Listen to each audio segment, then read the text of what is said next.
Hello everyone, welcome to Linesman Media.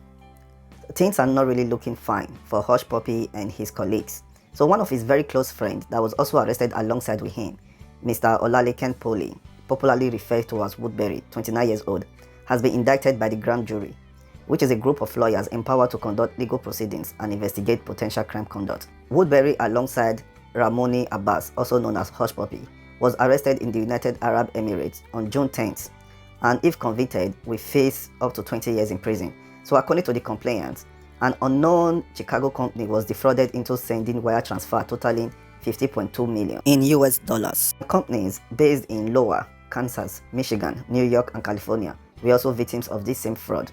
He's currently facing charges bordering on wire fraud conspiracy at the United States District Court sitting in Illinois, Chicago. His first appearance in court was on July 3rd, after which the preliminary hearing was set for July 16th before Judge Jeffrey T. Gilbert. The grand jury have charged Woodberry with 8 different counts of fraud. There is a lot of evidence against him. One of the very evidence that really put him in big trouble was that Woodberry mistakenly chatted with United States FBI agents without knowing. In this chat, he confessed to gaining unauthorized access to a US-based company's email account, and then he sent messages to the employees claiming to be from the company.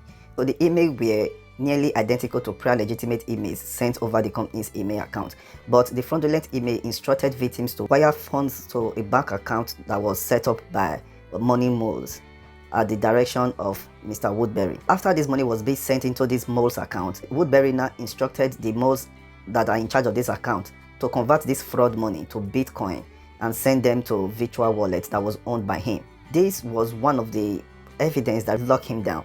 And if he's actually convicted, like I said before, he's going to face 20 years imprisonment. And this is the lowest year that you can face in this kind of crime. The US government is saying that this is a very light sentence. This is not very, very heavy.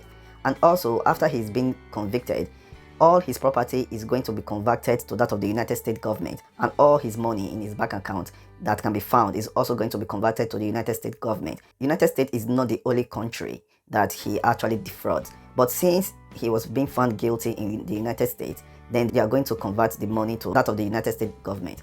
You think people that are doing this kind of internet fraud are very, very smart, being able to hack into a high-profile company account, but it is not always like that, because he was just foolish enough to chat with an unknown person, and you know you're doing fraud, to chat with an FBI agent and start giving the FBI agent all your information. Why will you be chatting with an unknown person and be giving the person your information? Because sometimes you think these people are very smart, but then you realize that they are very, very stupid also, and this is why they actually end up doing this kind of job, because they're actually stupid anyway, stealing other people's money. If he's been convicted and then he also confessed that Hushpuppi is also his partner, then I really don't know what Hushpuppi's lawyer is going to fight for. This is not a very good thing for him and for Hushpuppi. I would advise the youth to stay away from fraud. Just try to work hard. One of these days you're going to get your money, even if you're not as rich to the extent that you can buy a Bentley, but at least living comfortably is better with you having rest of mind. Please subscribe to our YouTube channel, Linesman Media, and follow us on Facebook, Linesman Media, and also on Instagram, linesman.media. Thank you.